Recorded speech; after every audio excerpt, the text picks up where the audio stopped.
¿Qué tal? Muy buenas tardes, bienvenidos todos a este nuevo webinar, a esta nueva serie, que es nuestra segunda temporada, por cierto, y es un placer tenerlos de regreso. Es un placer tener a nuestro experto invitado, al doctor Rogelio Gómez, que ya haremos la presentación como deba ser. Y bienvenidos todos, y también quiero aprovechar para presentar a nuestro nuevo compañero del equipo, el doctor Ramiro Pérez, que va a estar precisamente como responsable de nuestra área de negocios de Feedlot, que es precisamente el tema de hoy. A eso se va a referir. Entonces, le paso los micrófonos a Ramiro para que nos ayude con la bienvenida y la presentación.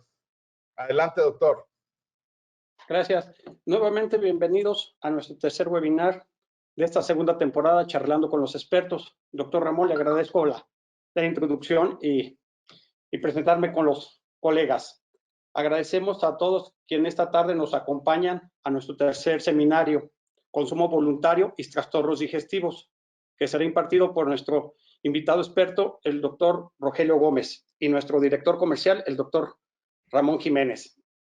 Doctor Rogelio, pues es de importancia la temporada y las características de las raciones para controlar el consumo y mantener una buena salud en el rumen. Esto para prevenir y corregir desórdenes digestivos, para no comprometer el desempeño de los animales y la buena calidad. Antes de iniciar con nuestra presentación,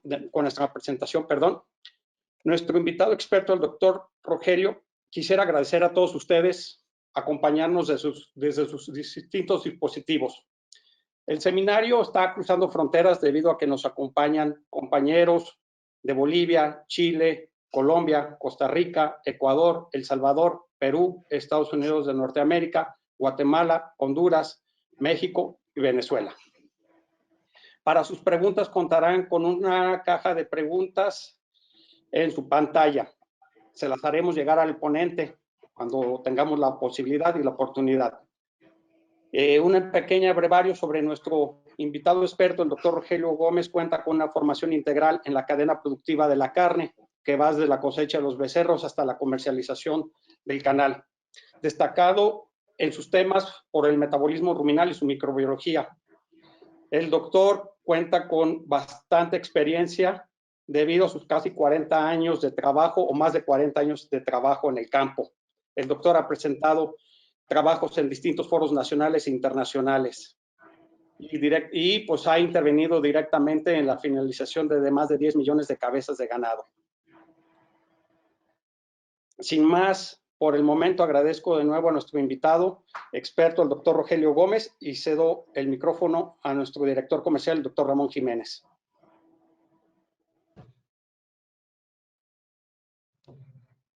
Muchísimas gracias, doctor. Pues, de nuevo halagado y ya anticipando que nos vamos a divertir igual que el seminario pasado conmigo, que por cierto, tuvimos bastantes buenos comentarios, que fue muy ameno y que al mismo tiempo fue bastante ilustrativo y didáctico. Entonces, la verdad es que nos podemos sentir en confianza para este nuevo tema.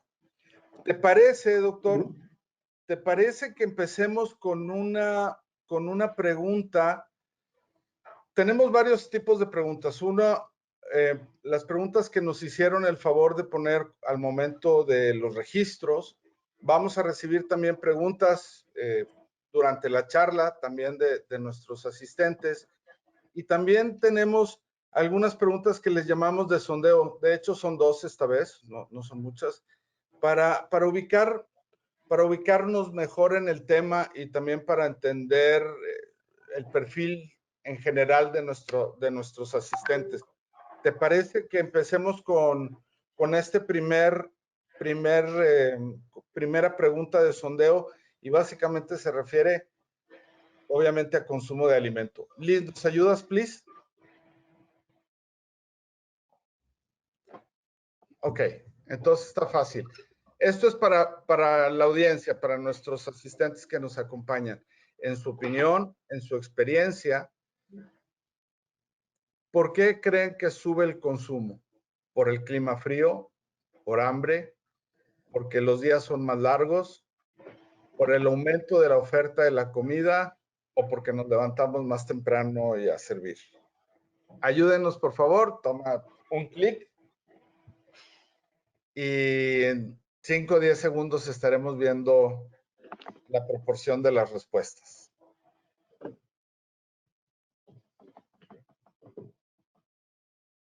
¿Listo? Perfecto. Vamos a ver resultados. Muy bien. Los primeros dos son clima frío, 57%, y aumento de la oferta de la comida, el 48%. Después le sigue el hambre, el 29%, los días más largos, el 14%, y 0 porque nos levantamos más temprano. Entonces, es una muy interesante pregunta y respuesta también, ahorita lo verán. Y bueno, te cedo el micrófono con esta primera información de entrada, doctor. Muy interesante, muy buena pregunta y muy interesantes las respuestas. Primero que nada, muchas gracias por la invitación. Ahora sí que me halaga mucho el que me inviten a participar con ustedes. Me gusta ser entusiasta de la comunicación, aunque a veces no necesariamente es uno bueno comunicando, pero el entusiasmo ese sí, aquí está. Y bueno, una buena pregunta, ¿por qué sube el consumo voluntario?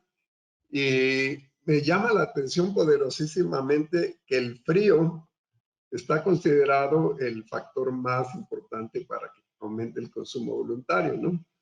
Y en tercer lugar quedó la duración de los días.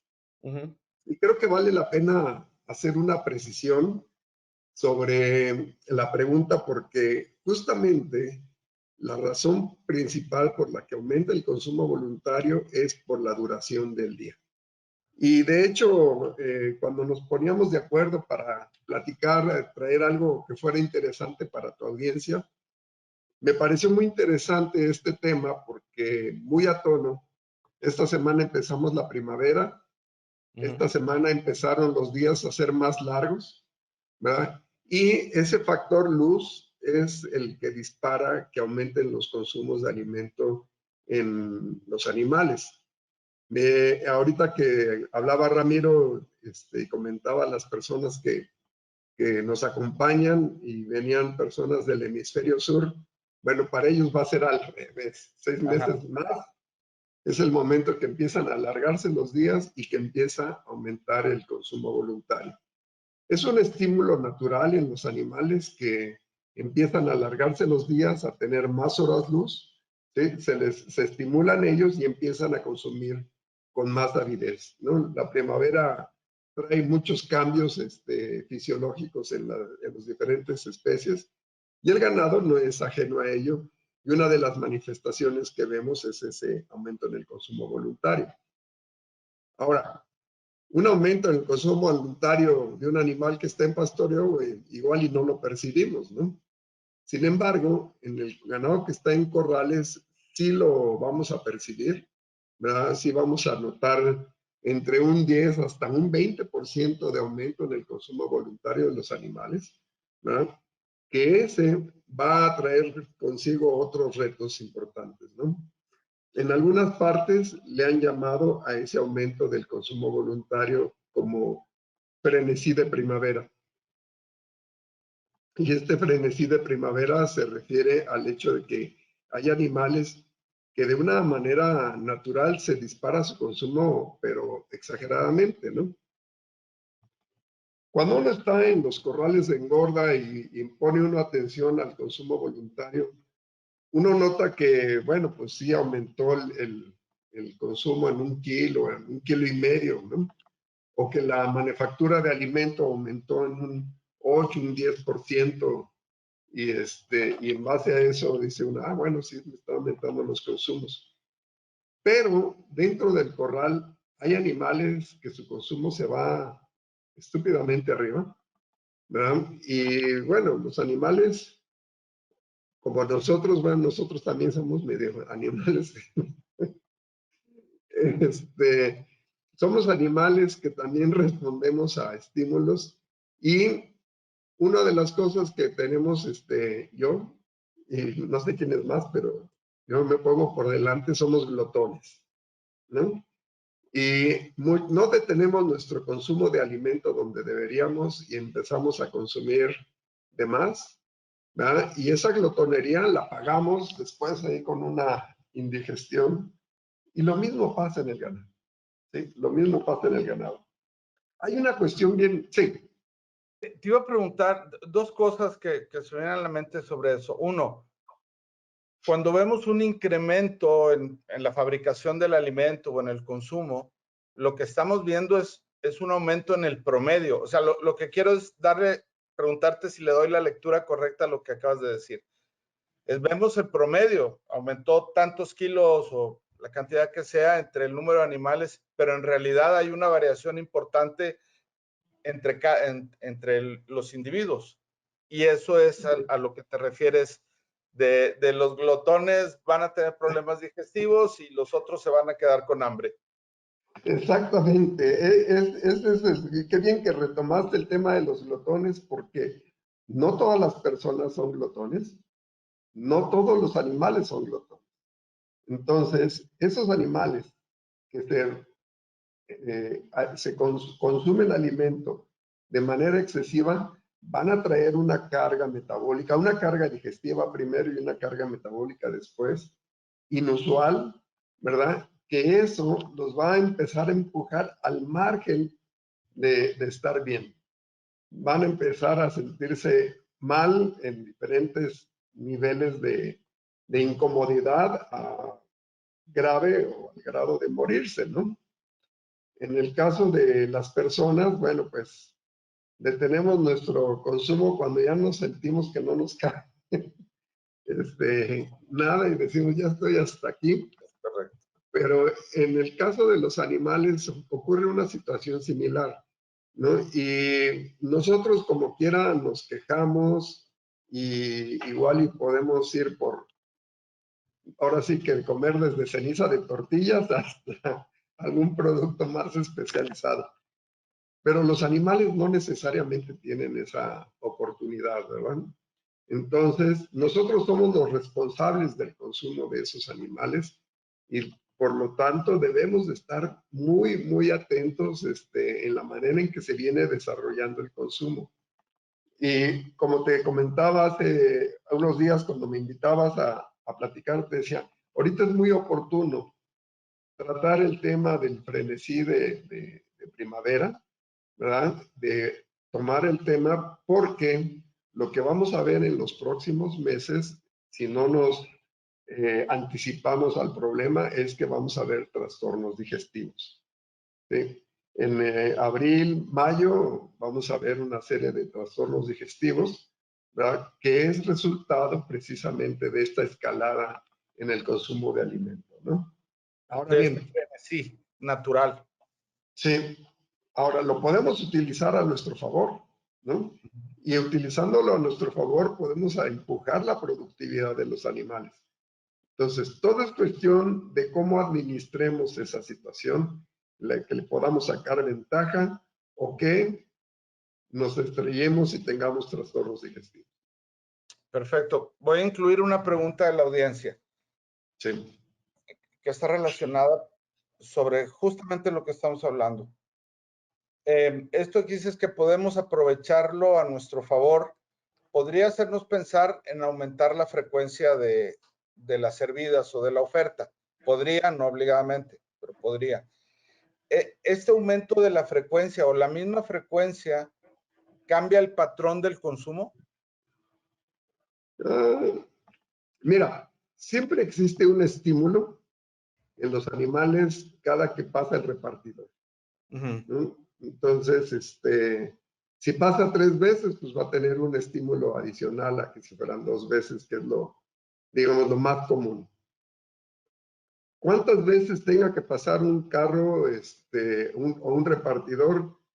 Es variable y es curioso porque de hecho hace ya varios años se hizo un estudio sobre varias empresas, es un estudio de campo, no es un estudio con una una disciplina científica para recoger los datos, ¿verdad? Pero más bien para planear el estudio, sino que los datos recopilados fueron muy ilustrativos de cuántas veces sería mejor dar de comer. Y se tomó un grupo de corrales comerciales y donde se hizo el análisis. Y curiosamente no existe una tendencia que digas tú, a más comidas, mejor desempeño, o al revés, ¿no? A menos comida, mejor desempeño. Había corrales muy buenos con con muy buena conversión, ¿verdad? Donde podían dar 2 comidas, o corrales con muy malos resultados que daban 5 y así, ¿no? No había una tendencia. Fíjate que es bien curioso y qué bueno que llamas la atención a ese punto, porque cuando los que reparten el alimento lo hacen a la misma hora, es cuando tenemos realmente los mejores resultados. No es el número de servicios, sino la consistencia en la entrega de alimento, ¿no? La entrega de alimento, de mi modo de ver, es el factor más importante que tiene que ver con el llevar bien una empresa o llevarla mal, ¿no? Porque podemos tener algunos errores en algunas cosas, pero la entrega de alimento tiene que ser muy, muy precisa, tanto en la cantidad que le vamos a poner en el comedero, la cantidad que se haya determinado, el reparto, que el alimento quede distribuido a todo lo largo del comedero y sobre todo la hora, decía, la hora que sea siempre la misma. El ganado no tiene reloj, ¿verdad? Y puede ser muy inteligente para unas cosas o muy maceta, muy tonto para otras. Es bien chistoso porque si tú los acostumbras a que coman a las 7 de la mañana, ellos van a estar atentos a las 7 de la mañana, o si los educas a las 9, o los educas a las 6, a las 6. De hecho, en lugares donde el servicio de alimentos tarda un par de horas, a los que se les sirve a las 7 están atentos a su comida, pero los que sirven a las 9 todavía no están atentos hasta después de 2 horas, ¿no? Y tienen una precisión muy, muy buena. Ahora, donde decía yo que pueden ser muy tontos es porque ese corral que no le servimos que normalmente le dábamos a las 7 y dieron las 7:15 y no le dimos, en ese momento empiezan a presentar ansiedad y decir, ay caray, no nos sirvieron comida, ¿no? Y luego dan 7:30 y entonces ya empieza, ahora sí que como que la psicosis colectiva, ¿no? Oye, no nos van a dar. Y para eso de las 9:40, ¿no? Es una situación, digo, perdón, 7:40, 40 minutos después, es una situación donde todos los animales empiezan a acelerarse unos con otros. Llega el carro repartidor y mira, van y comen como si nunca hubieran comido. Y ese es un tremendo aniquilador de aspiraciones porque esos animales van a empezar a sufrir problemas digestivos. Ahora, si eso le achacamos el que los animales están estimulados para incrementar su consumo, pues tenemos ahí la combinación muy buena para que nos vayamos al desastre, ¿no? O sea, animales pidiendo más, animales más glotones, y luego los empujamos a que se albalancen al comedero porque les servimos de comer tarde, ¿no? Entonces, fíjate el horario es claro. Súper interesante lo que nos dices porque, bueno, de acuerdo a la respuesta de la primera pregunta, la respuesta colectiva de la primera pregunta de sondeo, la idea general es distinta. O sea, pensábamos más por cuestión climática, por otras cuestiones antes que la duración del día, uno. Y segundo, por la otra pregunta, que si ofrecer más, así lo voy a interpretar, probablemente no sea exactamente igual, pero con esa idea de que al ofrecer más pudiera aumentarse el consumo, no, más bien está relacionado con la consistencia de las horas de la servida. Sí. Ahora, sí, así es. ya nos explicaste cuál es el mecanismo del desastre, ¿sí? Precisamente tener horas distintas, pero siempre creo que es una idea generalizada que buscamos que tengan un muy buen consumo sin ser excesivo y que tenga siempre un buen balance entre el consumo de alimento y la ganancia diaria. Pero obviamente buscamos que haya un buen consumo para que ganen peso. El alto consumo siempre nos llevaría o nos lleva a que existan o se desencadenen problemas digestivos. No, no, no necesariamente. O sea, definitivamente nos empujan, ¿verdad? Nos van aumentando el riesgo. Entre más coma un animal, sobre todo entre más almidón consume ese animal, más riesgo tenemos de que nos ocurra un problema digestivo, ¿no? Y pero no obligadamente. No obligadamente. De hecho, por eso decía hace un rato, lo podemos aprovechar para ser más productivos, ¿no? Podemos aprovechar que esos animales consumen más, ¿verdad? Porque van a tener más energía, van a tener más nutrientes para ser más productivos, ¿no? Ahora el reto es qué hacer para que no se nos caiga, ¿no? Para qué hacer para no caer en esos problemas digestivos. Claro. Y bueno, pues ahí tenemos una lista de varias cosas que pudiéramos hacer. No sé si me des permiso de hacer un paréntesis muy breve sobre la cuestión del frío. Doctor, no tienes que pedir permiso, el tiempo es tuyo, adelante. Es que me voy a desviar un poco de lo que estábamos, Adelante. pero no quisiera dejar el tema suelto en relación al frío. El frío nos aumenta las necesidades de energía en los animales para poder lidiar con el frío. ¿Sí? Entonces, ese pudiera ser un factor por lo cual en algunas personas estén considerando el frío como un detonador, ¿no? Y sí, efectivamente, usa más energía y va a comer para tener esa energía. También hay que tener en cuenta, en particular para nosotros que vivimos en países o en sitios donde el frío no es tan extremo, el ganado, con ese rumen que tiene, operando a 40 grados, un poquito de frío le cae muy bien, ¿eh? Así que aguantan 5 grados, pero como si nosotros estuviéramos en 22 grados, ¿no? Entonces, el estrés frío en el ganado es con temperaturas de -15, ¿no? O más bajas, ¿no? Pero y ahí es donde sí la energía que tienen que estar utilizando para mantenerse bien, pues va a ser a partir del alimento y bueno, pues igual y pueden consumir más alimento, ¿no? Pues para nosotros es frío, de 5 o 0, sí. Realmente para ellos es fresquito. Así es, sí, o como dicen, 0 grados, ni hambre ni frío, ¿verdad? Ni frío ni calor. Ni frío ni calor. Bueno, entonces ahora sí ya me regreso al tema donde dejabas y ya platicábamos acerca de las cosas que podíamos hacer, ¿no? Y yo creo que una de las cosas, digamos, que más falla es la administración del alimento, ¿no? Que esté administrado, decía yo, a la hora correcta, a todo lo largo del comedero, ¿verdad? Y la fórmula correcta. De que esté aprovechándose todo el comedero es muy valioso porque en nuestro plan de alimentación decimos, ya sé, voy a poner 3 animales por metro de comedero.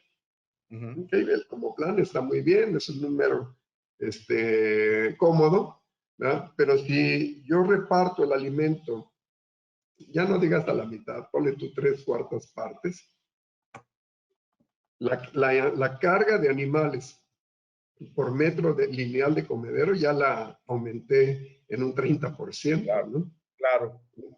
Entonces, viene la competencia entre los animales y esa competencia natural es casi que imposible de romper, ¿no? Los animales siempre están compitiendo y establecen un orden social para competir por el comedero.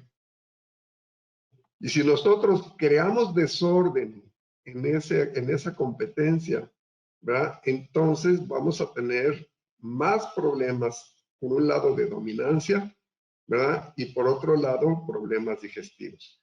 Problemas de dominancia es, por ejemplo, la formación de hoyos en los corrales, ¿no? Con frecuencia me dicen, oye, ¿por qué si la fórmula está bien balanceada y tiene sus minerales, por qué vemos que el ganado anda lamiendo y haciendo hoyos dentro de los corrales, ¿no? Lo que pasa es que para los animales, digamos, ser el dueño de ese hoyo, ¿sí? Es un factor de dominancia sobre sus compañeros, ¿no? O el adueñarse del hoyo más cómodo para ellos es una forma de dominancia. Otra forma de dominancia es la monta, ¿no? Entonces, si una de las cosas que me gusta hacer, porque pues como yo no trabajo en un corral de engorda en particular, entonces pues cuando va uno de visita es más difícil percibir los problemas que la gente que está en el día a día, ¿no? Entonces, una de las cosas que hay que estar atentos es ver cómo los animales se paran cuando llega el comedero, ¿verdad? Cómo es el trato entre ellos, o sea, si tienen problemas de montas o problemas de hoyos, que esa sería la primera manifestación de una competencia exacerbada, ¿no? Cuando nosotros formamos el lote de ganado que va a estar en un corral, los animales en los primeros días establecen el orden social y ese orden social persiste durante la engorda, ¿no? Pero si nosotros en los días seguimos viendo de que hay problemas del ajuste social, igual y podemos empezar a notar que tengamos problemas seguramente en el reparto de alimentos, ¿no? 90% de las veces de esos problemas es el reparto de alimentos. Descontando, claro, que hayan sobrecargado los corrales, ¿no? Porque eso, Claro, digamos, viene siendo muy obvio, ¿no?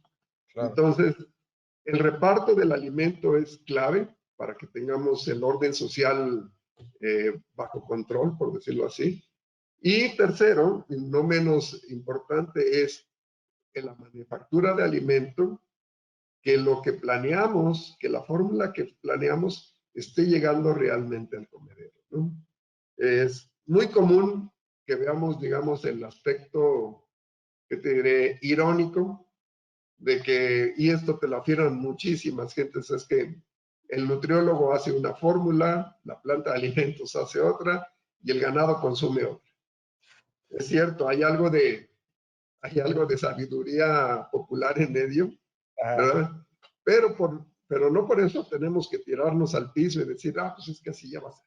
Claro, claro. No, no tiene por qué ser así, ¿verdad? Tenemos que cuidar que para la manufactura de alimentos el grano esté procesado correctamente, ¿verdad? Que el forraje que les ofrecemos a los animales tenga el tamaño de partícula correcto y que todos los ingredientes que caen a la mezcladora estén en las cantidades que deben de ser. Finalmente, esa fórmula debe de entregarse a los corrales que les corresponde, ¿no? Ahora, me puedo ir para atrás y nos echamos otra hora y media aquí de todos esos errores que me ha tocado ver, de que no se entrega la comida correcta en el corral que corresponde, ¿verdad? Que la mezcla de los alimentos no quedó bien hecha, o que las cantidades de los ingredientes que van en la fórmula no son los correctos, y que el procesado del forraje o del grano falló. Entonces, Claro. si te fijas, son 5 puntos de falla que pueden ocurrir en esa manufactura de alimentos y por lo cual afirmamos, ¿no?, que el ganado tiene una fórmula, la planta de alimentos otra, lo que sale de la planta de alimentos otra y lo que planea el nutriólogo es otra. Sí, Y no sí. tiene que ser, definitivamente no. Podríamos decir que es desde el diseño de la ración o la nutrición en sí, el proceso de la fabricación desde molino y cantidades, y luego ya el concepto de la alimentación como tal, de la servida. Entonces, sí, Sí, efectivamente, en cada uno de esos pasos puede haber un margen de error y sumados todos, pues el error es mayor, es mucho mayor. sí. Y está bastante claro. Y precisamente sobre el tema de ingredientes y mencionabas fibra y lo demás, una pregunta que creo que cabe es, que nos hace la audiencia, es qué tan importante es la fibra dentro de neutro detergente y su relación con el consumo. Sí, mira, la fibra neutrodetergente es el componente de la fórmula y sobre todo la que viene del forraje, que nos va a estimular que el animal esté comiendo y esté rumiando. ¿Sí? Y esta rumia es el detonador de que el animal esté bien en cuanto a problemas digestivos, ¿no? El asunto de los problemas digestivos, el central es la acidosis, ¿no? El rumen empieza a producir productos finales, ¿verdad? De la digestión, pues empieza a producir ácidos y esos ácidos pueden llegar a causar un trastorno en los animales, un exceso de esos ácidos, ¿no? No necesariamente ácido láctico, sino que el conjunto de ácidos, ¿verdad? Aumenta el consumo de alimento, aumenta el material fermentable, a fuerza tiene que aumentar los productos de esa fermentación que son ácidos. Entonces, ese aumento de los ácidos lo podemos contrarrestar, pues, no sé, ofreciendo algunos aditivos o buferizantes en el alimento, pero el componente central para neutralizar el rumen es la saliva, ¿sí? Si nosotros les permitimos a los animales que produzcan saliva, ¿verdad? Entonces esos animales van a estar buferizando, por decirlo así, o neutralizando a los ácidos a partir de la saliva, ¿no? Y la saliva se produce en cantidades muy significativas. Estamos hablando de 100 o más litros por animal por día, ¿no? De saliva, ¿sí? Está el animal produciendo saliva y esa saliva, esos 100 litros, están buferizando perfectamente el rumen, ¿no? Ahora, cuando nosotros cambiamos la dieta de forraje que tiene mucha fibra detergente neutro, ¿verdad? Digamos, de una ración que en el agostadero sería una ración de cuando menos 50% de fibra detergente neutro, y la bajamos a las dietas de finalización con 5% de fibra detergente neutro efectiva, pues estamos reduciendo muchísimo la cantidad de fibra, ¿verdad?, que el animal tiene para estimular la rumia, ¿no? Cuando el animal está comiendo, va a dar una masticada por 3 masticadas que hace de rumia, ¿no? Y en cada masticada va a producir saliva. Si nosotros damos una dieta concentrada, el animal de manera natural mastica menos, y si no tiene estímulo para rumiar, pues entonces va todavía a producir menos saliva, ¿no? Entonces, es crítico el que tengamos una cantidad de producción de saliva que le dé salud al animal, ¿no? Y de ahí que la fibra detergente neutro pues sea nuestro principal aliado para generar ese factor, ¿no?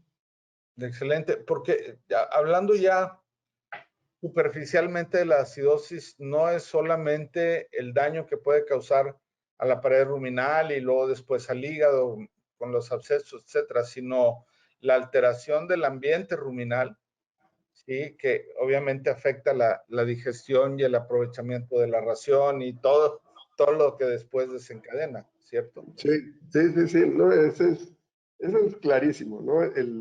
Vamos a tener con la acidosis una serie de daños que van desde, pues, el exceso de ácidos que el animal consume, que lo tiene afectado en su metabolismo, y que en casos leves, pues lo que vamos a notar es un poco de laminitis, ¿verdad? Un crecimiento irregular de los cascos, pero puede irse agravando a que tengamos problemas de diarrea o tengamos problemas de timpanismo, ¿verdad? Hasta los casos más severos o más graves, que son polencefalomalacia, donde lo que notamos son animales ciegos o animales con muerte súbita, ¿no? Y toda esta escalada de los síntomas de la acidosis, pues van de acuerdo al reto que nosotros estemos presentando, ¿no?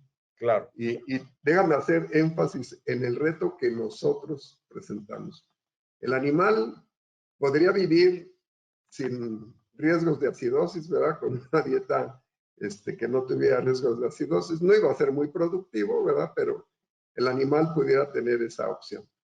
Pero en la alimentación en corral, en la alimentación en confinamiento, nosotros estamos generando una situación de digestión y de metabolismo que buscamos que sea lo óptimo para el animal, ¿verdad?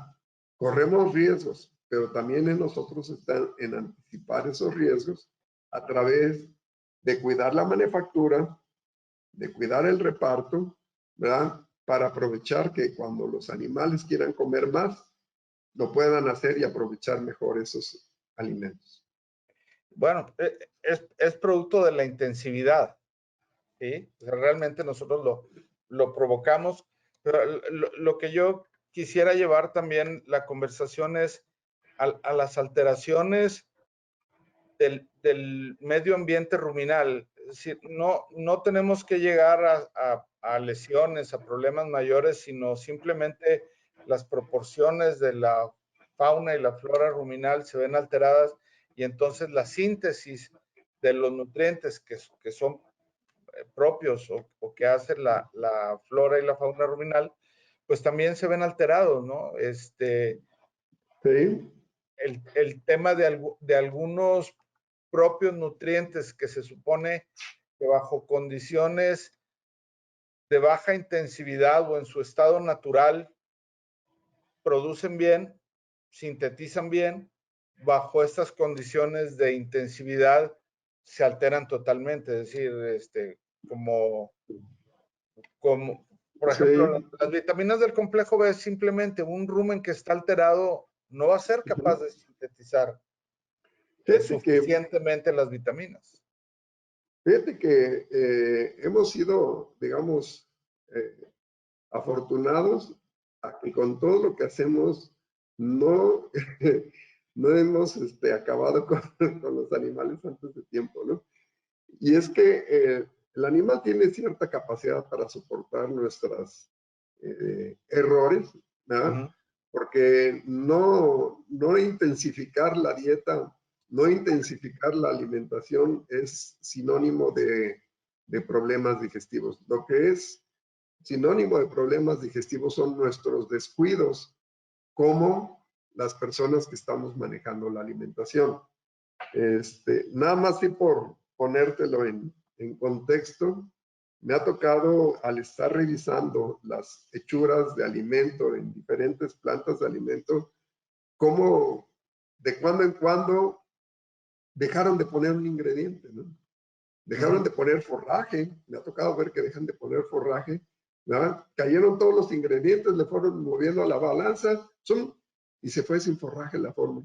O se fue sin otro ingrediente, digamos, la grasa es otro que falla mucho, ¿no? O que falla en poner los componentes de la premezcla, donde con frecuencia utilizamos algunos aditivos para que nos ayuden a lidiar con este problema, ¿no?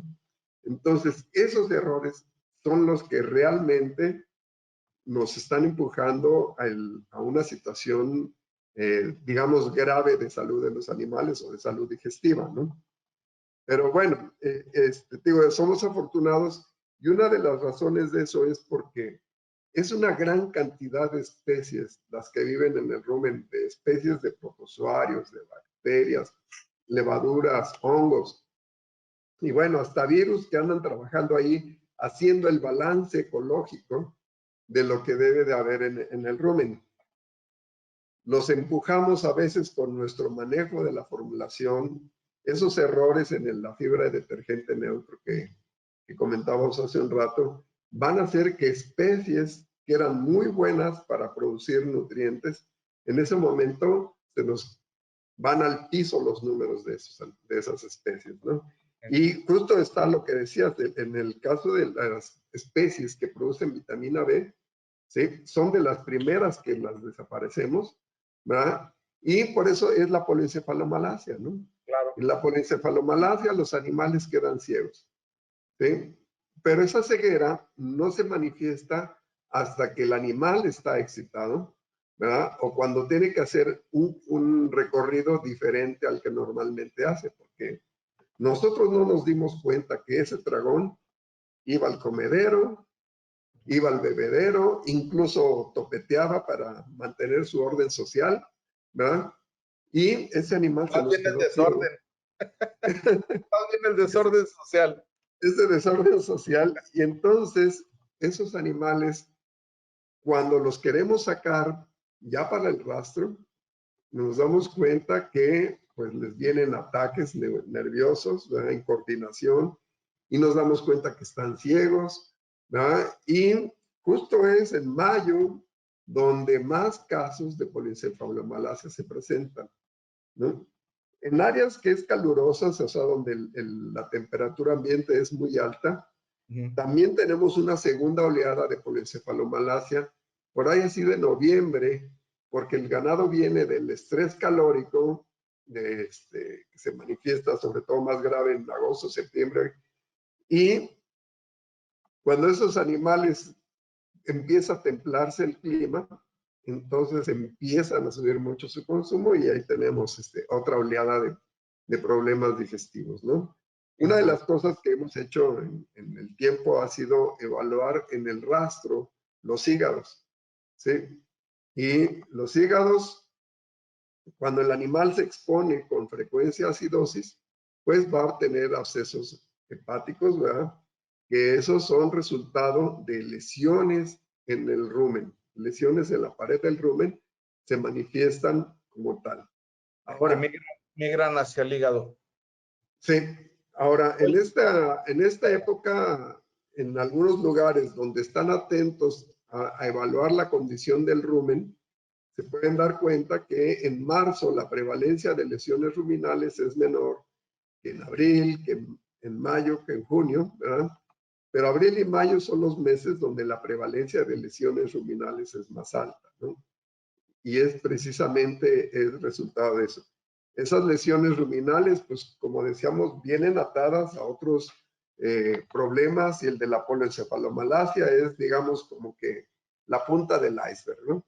Si yo estoy viendo animales con polencefalomalacia, quiere decir que para atrás traigo muchas manifestaciones de problemas de acidosis, ¿no? Oye, Doc, antes de pasar una pregunta de sondeo, voy a pasarte una de la audiencia.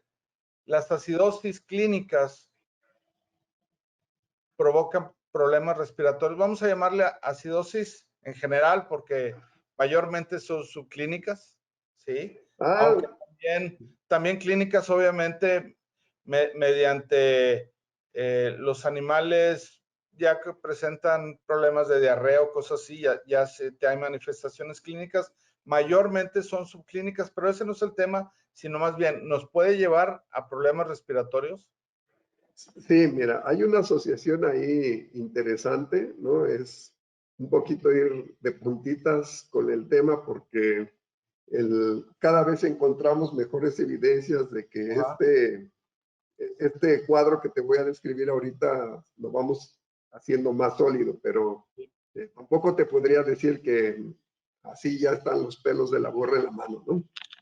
Lo que ocurre es que el problema respiratorio en los animales es muy frecuente, ¿no? Muy frecuente en la etapa inicial en que llegan los animales a corrales, bajan las defensas, son propensos a problemas respiratorios y muchos de esos problemas respiratorios quedan latentes en ese material consolidado que se generó durante el problema de respiratorio. El animal resuelve el problema, pasa el tiempo, ¿verdad? Pero en ese tejido que quedó en los pulmones se alojan sobre todo células cebadas, ¿verdad? Que están pendientes a un siguiente ataque respiratorio, ¿no? A defender los pulmones. Ahora sí que cambiándonos de la cámara de los pulmones al rumen, con esos problemas de acidosis tenemos un problema constante de inflamación de la pared del rumen o del tracto digestivo, ¿no? Y ese proceso inflamatorio manda señales, en general, ¿verdad? Cuando llega a cierto nivel, manda señales en general al cuerpo, ¿verdad? Donde aquellas células que estaban en el pulmón dicen, ah, proceso inflamatorio, y empiezan a reaccionar y empiezan a despertar una reacción ahí que no es la típica neumonía, ¿verdad? Pero sí tienes un proceso inflamatorio en el pulmón. Entonces, por eso digo, es así un terreno medio quisquilloso, ¿verdad? Pero que sí hemos ido viendo cómo se va acumulando la evidencia en ese sentido, ¿verdad? Y lo que pasa es que de alguna manera el problema respiratorio lo veíamos como algo muy circunscrito a la recepción y muy pequeño, ¿no? El problema es que persiste en muchos animales, y en esos animales que les llega a persistir, si ahora sí que se entrelaza con un proceso inflamatorio, en este caso en el tracto digestivo, pues entonces vamos a manifestarse de esa manera, ¿no?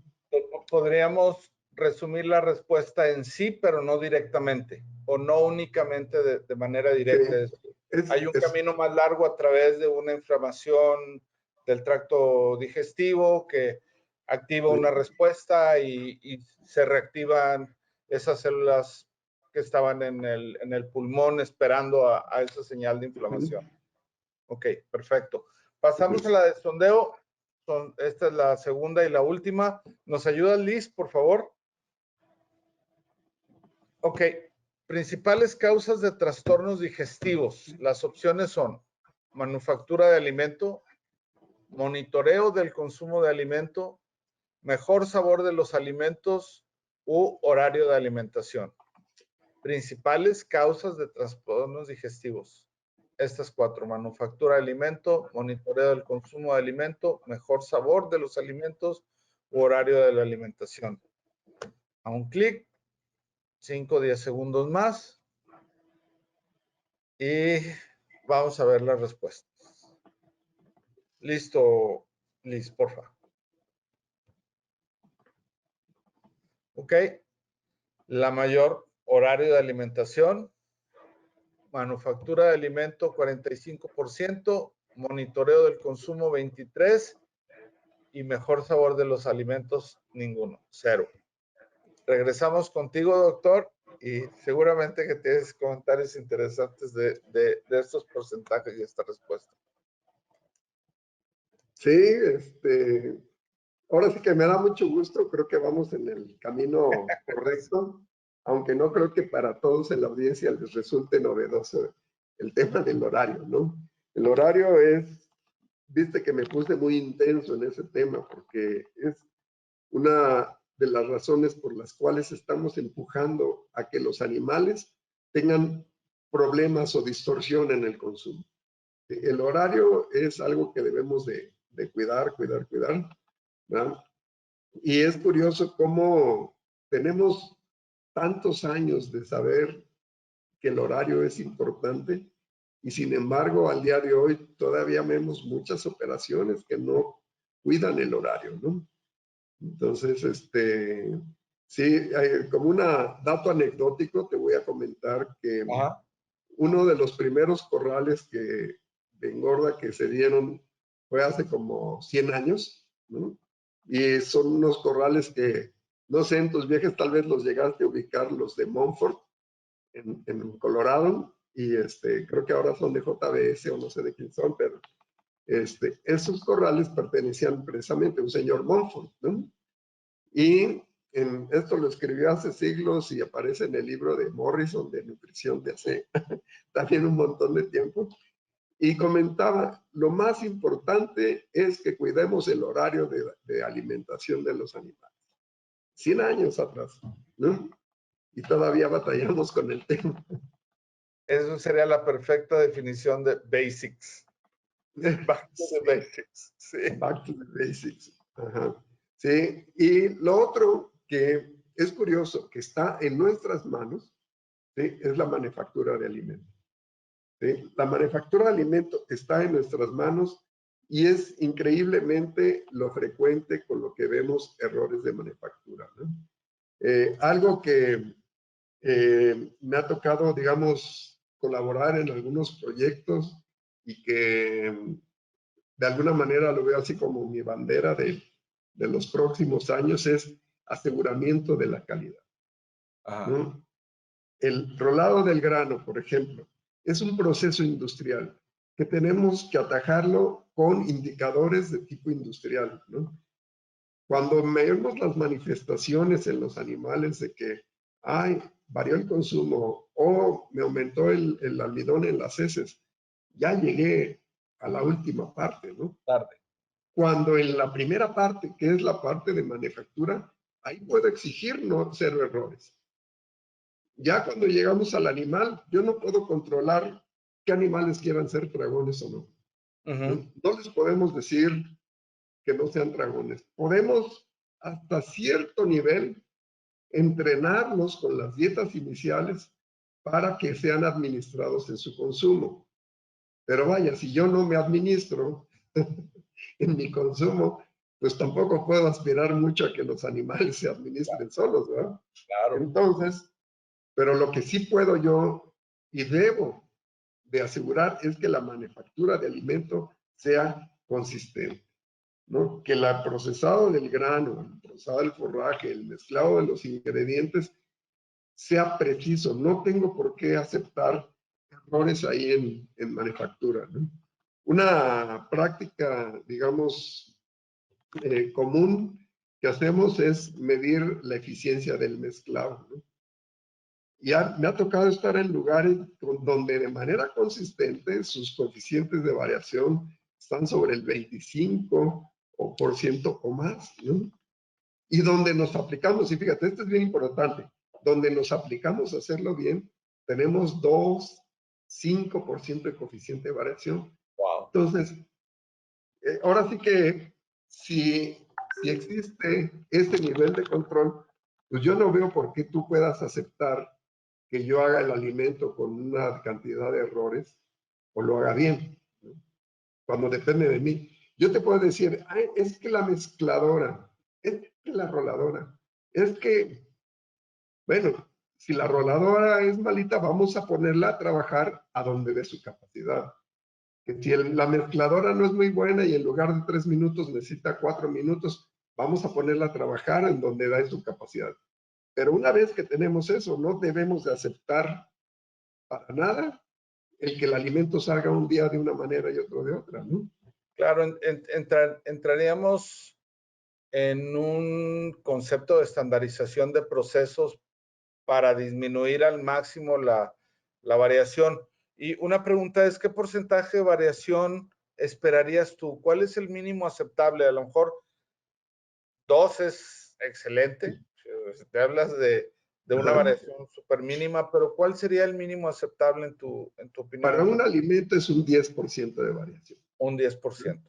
Sí, de alguna manera la industria lo colocó ese valor. Si yo me asomo a los libros de manufactura de alimentos, dicen 10% está bien. Y me quedo pensando, bueno, si un lugar consistentemente saca abajo de 5, ¿por qué no establecer que el tope sea 5? ¿No? Pero ahorita, a reserva de ya en los casos del individual, ¿no?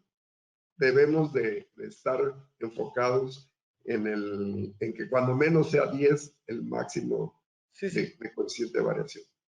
Pensando en el mínimo, pero no tiene que ser siempre el 10, es decir, si en algún momento llegaste con cierta consistencia a 7, bueno, ahora va a ser el 7, tu mínimo, porque ya pudiste llegar ahí, y luego después el 5, y así cada vez más, es decir, no tiene que ser siempre el 10, sino a medida que tú vayas avanzando, se convierte en tu nuevo estándar de variación o de coeficiente de variación. Excelente. Otra pregunta que nos hacen es, bueno, hay dos. Una, hablan del consumo restringido. ¿Lo recomiendas? Primero es una pregunta, y si la respuesta es sí, ¿en alguna etapa en particular? Mira, yo no lo he implementado en algunos lugares. No hemos persistido en ello porque implica muchos controles donde no me siento tan seguro de que los vayamos a aplicar, ¿no? Una de las etapas que mejor responden a este manejo es la etapa de crecimiento, ¿verdad? Lo podemos manejar en los animales hasta que lleguen a unos 340 kilos, una cosa así, y de ahí lo más recomendable sería dejarlos ya ir solos. Y pero digo, funciona en el papel, funciona de maravilla. En la aplicación depende mucho de la disciplina de todos los colaboradores, ¿no? No depende de la persona que maneja el comedero, no depende de la persona que sirve la comida, depende de todos. Porque, como te decía hace un rato, ¿no? Y entre más grande sea una empresa, el nivel de complejidad y de errores se va incrementando notablemente, ¿no? Ahora sí que te diría que exponencialmente, donde tienen 20 animales, pues ahora sí que los cuida uno de manera individual bien fácil, ¿no? Y me ha tocado trabajar con criadores de ganado que preparamos animales para las ferias, ¿no? Y sí, a este animalito le hacemos esto, a este animalito le hacemos esto otro, y les damos premios, y la verdad que va muy bonito y muy divertido. Pero cuando ya son, no sé, 200, 300 comederos, ¿verdad? Con 90 o 100 animales cada uno, el nivel de complejidad se va haciendo tan grande que te digo, tenemos fallas así tan grandes como que a un corral no se le sirvió uno de los servicios. Claro. Sí, Entonces, mi control, mi alimentación controlada tiene que empezar porque controle los procesos. Si no tengo control sobre los procesos, ¿verdad? Nunca voy a tener un consumo controlado. Claro. Entonces, o restringido, ¿no? Entonces, es muy exigente, ¿no? Te digo, no lo recomiendo, mucho menos así ahorita a este nivel de donde tu audiencia puede ser tan variada y yo no lo estoy viendo. Claro. Entonces, Claro. No hace todo el sentido. Prefiero irme con más tiempo. No depende de un solo factor, pero sí tener claro que a mayor tamaño de la operación, mayor complejidad y por lo tanto mayor riesgo, y no es un sí o un no absoluto, sino depende de muchas cosas. Y tienes razón, el nivel de atención que se tiene es directamente proporcional. A lo mejor, espero no se ofenda a nadie, pero es como estar atendido en un hospital particular y en el seguro, ¿no? Donde estás con otros 20 o 30 y 2 veces al día se asoma nomás la enfermera a ver si sigues vivo. Lastimosamente, sí. No está bien la analogía, pero creo que la entendemos. De hecho, no me hagas hablar en ese sentido, porque ahorita con la pandemia es un tema muy sensible. No, es que con la situación fue lo primero que se me vino a la mente. No, y tienes toda la razón, tienes toda la razón. Y las estadísticas lo avalan, ¿eh? Sí. Las estadísticas lo avalan, pero bueno, no entremos en eso, no es el tema que nos atañe. Otra pregunta, habla de los problemas digestivos, pero no en las raciones ya de desarrollo y de finalización, sino al principio, ¿sí? En la recepción o incluso antes del transporte, es decir, todo lo que sucede entre el acopio, la carga, el traslado, la recepción, sin duda es un tema crítico para la digestión. ¿Es correcto? Sí, no, mira, de hecho, ahora sí que esa es la caja de Pandora, porque el animal, cuando está viviendo en libre pastoreo, está consumiendo más o menos el 2.2% de su peso vivo, ¿verdad? Y ese animal está recogiendo su dieta, digamos, variada, tan variada que si tiene varias especies vegetales para consumir, tiene una dieta muy buena, aún en periodos críticos, ¿no? De temporalidad. Ahora, si ese animal nos lo vamos a llevar al corral, primero se va a pasar toda una aventura, ¿verdad? Toda una reto porque primero que nada lo van a juntar a ese animal con otros animales, los van a poner en un corralito y lo primero que va a pasar es que están asustados unos de otros, ¿no? Claro. Y no comen, aun cuando les oferten comida, ¿no? Luego ese grupo de animales lo juntan con otros para ir formando una jaula y que esa jaula se vaya a los corrales de engorda, pero desafortunadamente cuando tú formas la jaula, todavía tienes que hacer el proceso de la inspección zoosanitaria y tenemos que hacerle las pruebas de tuberculosis, que las tenemos de un día para otro. Después de esperar un día y medio en que aplicamos la tuberculina, leemos la reacción y se expide el certificado para poder viajar. Me ha tocado dar seguimiento a los grupos de animales desde la compra en su rancho hasta que llegan a los corrales de engorda. Cuando hay oferta de ganado, estamos hablando de 5 o 4 días para que lleguen al corral de engorda. Cuando no hay oferta de ganado, estamos hablando de 2 semanas, ¿no? Donde esos animales están utilizando sus reservas corporales para obtener la energía que necesitan, ¿no? En este periodo se les están muriendo las bacterias, ¿sí?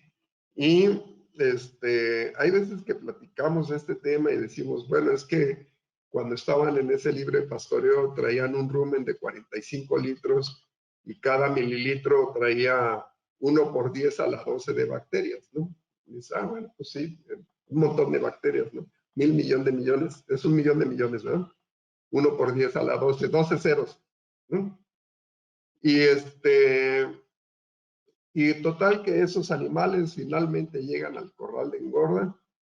Bueno, no llegan con 45 litros, ya llegan con 15 litros de rum. Pero además en esos 15, cada mililitro trae 1 por 10 a las 6 o 1 por 10 a las 7 de bacterias.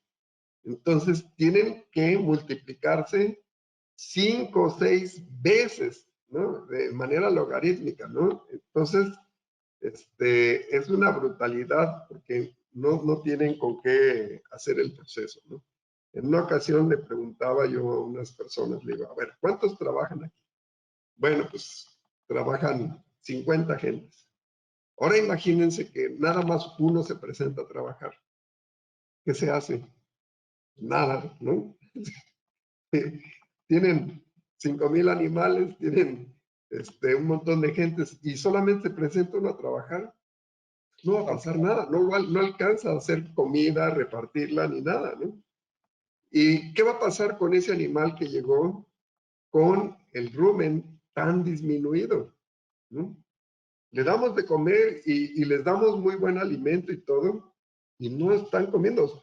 Van y lo consumen, pero no tienen manera de digerir, ¿no? Entonces, ahí tenemos un reto brutal. De hecho, una de las cosas que en alguna ocasión hemos tomado es que esas especies que precisamente están produciendo proteína o están produciendo energía para el animal, que están produciendo vitaminas del complejo B para el animal, dejaron de reproducirlo, ¿no? Simple y sencillamente no están ahí para producir. Claro. Tenemos que recuperar. Y fíjate, pasa el día que llegan, más o menos un animal de 300 kilos, el día que llega comerá 200 gramos. ¿Sí? Y al fin de semana, a la vuelta de una semana, se está comiendo 1.7% de su peso vivo, ¿sí? Que viene siendo más o menos como 4.1 kilos de materia seca, ¿no? Uh-huh. Y partiendo que ese animal de 300 kilos estaba comiendo 6.6. Y ahorita, independientemente de la oferta que hagamos, no se lo come. Tiene que construir otra vez su rumen para poderlo enfrentar, ¿no? Es un tema, pues ya ves que muy apasionante, pero... Perdóname. Por eso el beneficio que hemos visto de la suplementación de las vitaminas del complejo B, sobre todo microencapsuladas, para que lleguen de manera eficiente a donde tienen que llegar, sobrepasando o menos vulnerable al rumen. Claro. Es por eso que los beneficios son muy notorios, porque están en total desabasto, vamos a llamarle así, en falta de síntesis y falta de abasto para lo que el animal necesita. Y mira, es una situación bien especial porque ese animal que no está consumiendo suficiente alimento para fermentarlo y producir la energía, está tomando de sus reservas, está tomando de sus tejidos, nutrientes, está tomando, proteínas, está tomando energía, pero siguen faltándole las vitaminas. No es como que tenga una reserva de vitaminas que va a ir cediendo para ese periodo en que llegó el animal a esa condición. Es curioso, pero esos animales llegan a los corrales de engorda y durante 3, 5 días siguen consumiendo de sus reservas corporales porque no han levantado el consumo al punto en que ya cuando menos comen para mantenerse, ¿no? Y esa dieta de mantenimiento o ese consumo de mantenimiento no le va a otorgar las vitaminas que el animal necesita porque no están ahí. Entonces, de ahí que sea una decisión inteligente a que nosotros se las proporcionemos y salgan de ese bache, ¿no? Claro. Cuando tenemos los trastornos digestivos, tenemos una situación similar. Las especies que producen las vitaminas las vamos a noquear en esos episodios de acidosis y el animal no tiene reservas para tener una deficiencia de vitaminas, ¿no? Curiosamente, de las ADE, sí hay suficiente reserva, ¿no? Y sobre todo que al llegar les administramos su vitamina y ya tenemos un problema menos. Pero el complejo B, todo lo que el animal consuma en exceso, lo elimina el mismo día.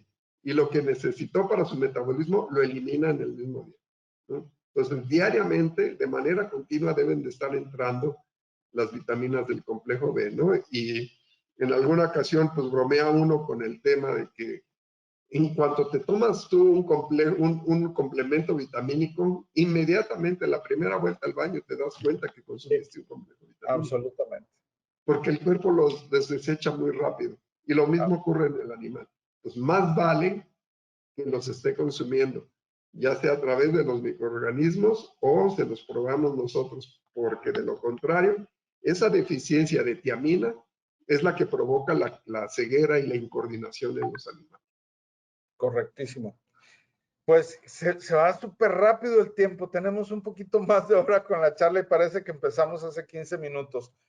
Una última pregunta que creo que nos está faltando, Doc, y a nivel ya de cierre y de conclusión, y es el punto de los indicadores. Yo creo que es importante compartir con la audiencia cuáles son los indicadores que debemos de estar monitoreando constantemente para tener bajo control estos problemas digestivos y para identificar cuando se están disparando ya a un área fuera de nuestro control. Creo que los indicadores serían un tema importante para comentar. Sí, mira, hay varias cosas que pueden hacer. Uno de los que yo considero el más elemental de todos los controles es que tener una gráfica diaria de cuánto me comió cada uno de los corrales dentro de la misma fórmula, ¿no? Entonces, yo voy a tener una media, un promedio de esta fórmula 3 o como le llamemos, y va a haber puntitos arriba y abajo, ¿verdad?, de esa línea, y eso me va a ir ayudando a identificar, a ver, cuáles corrales están comiendo de manera excesiva, cuáles corrales están comiendo muy poquito. Irlos a ver, ¿no? Validar la información. Dice, a ver, de acuerdo a esta gráfica, este corral comió 4 kilos. No hace sentido que un animal de 400, un corral donde el promedio esté en 400 kilos, esté comiendo 4 kilos. Entonces, va a botar muy rápido en la gráfica, ¿no? Entonces, ¿por qué? A ver, pues si hay comida en el comedor, todo eso, resulta que se nos saltó anotar el servicio de la tarde anterior o de la mañana anterior. Esas son las fáciles, ¿no? Los difíciles es, por ejemplo, ganado, y ese es con el que, digamos, se batalla más de manera, el reto más de manera técnica es aquellos corrales que traen un consumo 8 kilos y pesan ya 500 kilos, ¿no? Y dices, híjole, están comiendo muy poquito, casi no les alcanza para mantenerse. Es lo que está pasando, ¿no? Muchos de los animales empiezan a entrar en una etapa de agotamiento que dicen, ya me aburrió esta comida, ¿verdad? Y dices tú, bueno, estos animales como quiera ya se van a ir al rastro en pocos días y ahí los voy a dejar. Pero cuando tienes animales de, por decirte, 440 kilos y ya no quieren comer, tiene uno que inventar algo para estimular ese consumo, ¿no? En este periodo no es el caso. En este periodo lo que vamos a ver es al revés, ¿no? Consumos muy altos, ¿no? Y quiero ir a ver el corral para ver por qué traigo consumos tan altos. Probablemente el corte de los animales lo traigo muy disparejo. Probablemente, no me di cuenta, pero se me salieron 3 animales de ese corral y yo estoy sacando un promedio más alto de lo que debería. En fin, hay que validar los datos, pero nunca los vas a validar si no los tienes enfrente.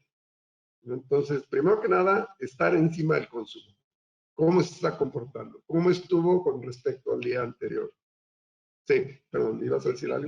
No, está bien. Estoy pensando en lo que estás diciendo y lo que se me ocurre es no solamente ver el número, sino poner el número en el contexto, ¿sí? Claro. En el contexto de la variación con respecto al día anterior, en el contexto de comparación contra otros corrales, vamos, similares, ¿sí? Si están comiendo mucho más, mucho menos, y decir, bueno, ¿por qué? Y no nada más ver el número. Sí, sí, te digo, es muy chistoso como en muchos lugares les dices, oye, pero sí están llevando el registro del consumo. Sí. ¿Y cómo está?